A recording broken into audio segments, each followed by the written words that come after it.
다양한 일편단심이야 가실 줄이 있으랴. 우리 국어 강의하면 님의 빨간 줄 끊게 합니다. 님 빨간 줄 끊고 1번 고려, 2번 조선. 몇 번입니까? 고려왕조죠. 고려왕조. 고려왕조에 대한 일편단심, 충성은 변함이 없다 라는 뜻을 확인하는 순간 이방원이 신호를 보내가지고 정몽주를 습격하게 하죠. 그래서 이 선주교 인근에서 정몽주에게 이 철퇴를 내려쳐서 결국 그 절명하게 했다라는 이런 기록들. 그런데 또 하나 흥미있는 것은 이 기록은 실록에서는 이렇게 기록이 되어 있잖아요. 정몽주가 오히려 이때 이방원의 습격을 피해서 달아나다가 다른 장소에서 죽은 것으로 기록이 되어 있어요. 그러면 정몽주 죽음에 대해서는 정몽주가 이방원에 의해 습격을 당하고 그 선주교에서 그 피를 흘려서 그 핏자국이 아직도 남아있다라고 하는 이야기가 전해지는데 그거는 그 무슨 이야기냐.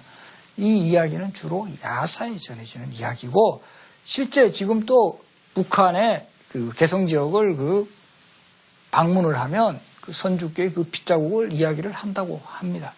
그래서 이런 거는 어떻게 해석해야 될 거예요? 저는 아마도 후대 사람들이 정몽주의 죽음에 대한 안타까움이라든가 극적인 요소를 더 이제 더하기 위해서 그런 이야기가 회자되었을 가능성이 크다라는 거죠. 정몽주의 피가 무슨 페인트도 아니고 어떻게 그게 그렇게 빨갛게 붙어 있겠습니까?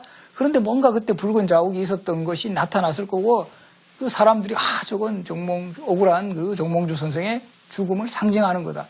이런 이야기가 계속 후대까지 이어지면서 회자되었다. 그리고 또 이런 이야기가 널리 전파될 수 있었던 사연은 결국 그 당시에는 정몽주가 결국 패배했지만 조선 왕조가 건국되고 16세기 이후로는 살인파라는 세력이 이 중심에 서게 됩니다. 그리고 이런 살인파 세력들이 정몽주를 살인파의 어떤 중심인물로 불사이군의 충절을 지켰기 때문에 부각을 시키면서 소위 정몽주를 띄우는 그런 과정에서 정몽주 선생의 죽음도 더 극적으로 처리되었다. 이렇게 보는 것이 타당하다. 이렇게 생각을 합니다. 그래서 이제 이방원 잘 기억하세요. 첫 번째 킬러 본능 보였습니다.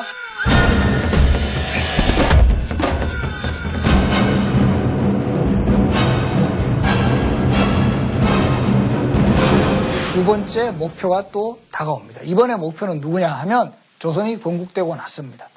그래서 이 정몽주를 제거하면서 조선 건국의 실질적인 행동가로서 큰 그 공을 세웠던 이방원. 그러나 이방원은 아버지 태조 이성계에게는 어떻게 보면 찬밥 신세가 됐어요. 별로 그 인정을 받지도 못했고 오히려 정몽주를 그 격살시켰을 때는 오히려 너가 쓸데없이 그런 일을 했느냐라는 핀잔을 받을 정도로 아버지하고 별로 이제 사실은 처음부터 사이가 별로 좋지 않았어요. 그러다가 조선이 건국되고 나서 이제 후계자 지명 문제에 있어서 태조 이성계가 1392년 조선이 건국되었을 때 58세라 그랬어요. 그러니까 이때 조선의 역대 왕의 평균 수명이 48살 정도밖에 되지 않아요. 그럼 이때도 상당히 장수하신 거예요. 그러니까 후계자를 빨리 결정을 해놔야 돼요. 언제 돌아가실지 모르니까. 그런데 이 태조 이성계가 후계자를 누구로 지명하냐 하면 파격적으로 가장 막내인 방석을 지명을 해버려요. 그래서 왜 그랬느냐? 가장 그 결정적인 요인은 그 당시에 첫 번째 왕비였던 신의왕후 한씨는 돌아가셨지만 계비였던 신도강후 강씨는 살아계셨거든요. 그러니까 당연히 계비는 자기 아들 중에서 왕이 되기를 바라겠죠. 그리고 이거는 기록이 되지 않는 바지만 이 태조 이성계하고 밤낮으로 로비를 했을 가능성도 상당히 많아요. 전하, 우리 여기 귀여운 우리 막내 아들 좀 후계자로 하시는 게 어떻겠습니까? 계속 했을 가능성이 많죠. 그리고 이성계 나이도 많고 약간의 판단력도 흐려지고 하니까 그래 막내 하지. 이렇게가 방석을 세자로 책봉을 하니까 이 신의왕후 한씨 소생의 6아들, 특히 방원을 중심으로 완전히 붕괴합니다. 우리 아버지 너무 나이 많아가지고 완전 정신없이 저 막내 어린 막내 아들을 세자로 책봉하고 저거는 말이 안 된다라고 해서 서서히 결합을 해나갑니다. 그리고 저 방석이 만약에 후계자로 책봉이 돼가 다음 왕이 된다면 우리 본초 소생의 아들들은 완전히 이제 소위 그 헛개비가 되는 거죠. 이런 상황에서 사실은 방석을 세자로 책봉하는 데 있어서 신덕왕후 강씨와 더불어 이 신덕왕후 강씨에게 힘을 보태준 인물이 그 태조편에서도 나왔지만 또 정도전이라는 인물이에요. 정도전이 또 은근히 방석을 지원을 합니다. 정도전이 그럼 왜 방석을 지원을 할까요? 정도전의 입장에서는 방석같이 만만한 인물이, 어리고 별로 정치 세력이 없는 인물이 왕이 되면 자신과 같은 신하들의 입지가 매우 커질 것이다 라고 판단을 했던 거예요. 그래서 정도전이 사실 태조 시절에 상당한 신임을 받으면서 구상했던 정치 체제도 재상 중심주의입니다. 이게 무슨 말이냐 하면은 재상이 국정의 주도권을 장악을 해야 된다 이렇게 생각을 하는 겁니다. 왜인가? 왕은 세습되는 존재죠. 그러니까 조선의 왕 중에서도 이 세습되니까 재수가 좋으면 세종대왕과 같은 왕, 정조대왕과 같은 왕도 나타날 수 있지만 재수 없으면 연산군과 같은 그런 폭군도 나오지 말라는 법이 없죠. 그러니까 이건 세습되는 왕은 현부가 현명하고 어리석음이 이게 검증이 되지 못한다.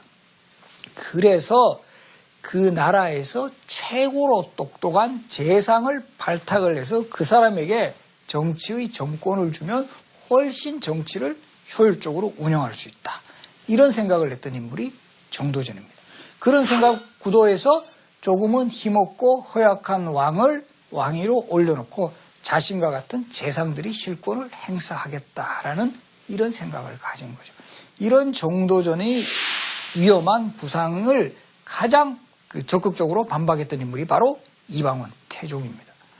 어떻게 세운 왕조 국가인데 우리 이씨 왕조가 정말 피를 흘리면서 정말 이제 무수한 위기를 넘기면서 그 새롭게 연 왕조 국가에서 정도전과 같은 신하가 설치는 이런 구도, 그것이 또 밀접하게 후계자 구도하고 연결되는 이런 상황에서 도저히 이거는 묵과할 수가 없다.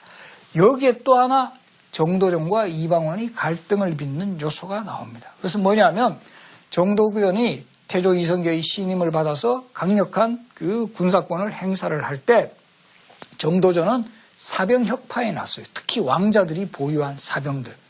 이건 왜냐하면 조선이 건국했을 때는 이방원과 같은 왕자들이 보유한 사병들이 큰 힘이 되었지만 건국 이후에는 오히려 이것이 역습의 기회를 제공할 수도 있다고 판단한 거죠. 왕자들이 보유한 사병으로 또 다른 쿠데타를 일으킬 수 있다 해서 사병 혁파를 강하게 추진합니다. 그래서 태종이 보유했던 그런 사병들, 이방원이 보유했던 사병 같은 경우도 상당히 이제 해체가 돼요. 이거 역시 태종이 마음에 안 드는 거죠. 우리 정도전 저 인물은 좀 공적이다. 그리고 이 후계자 방석을 지지하는 정도전을 제거하지 않고서는 도저히 이건 자신의 어떤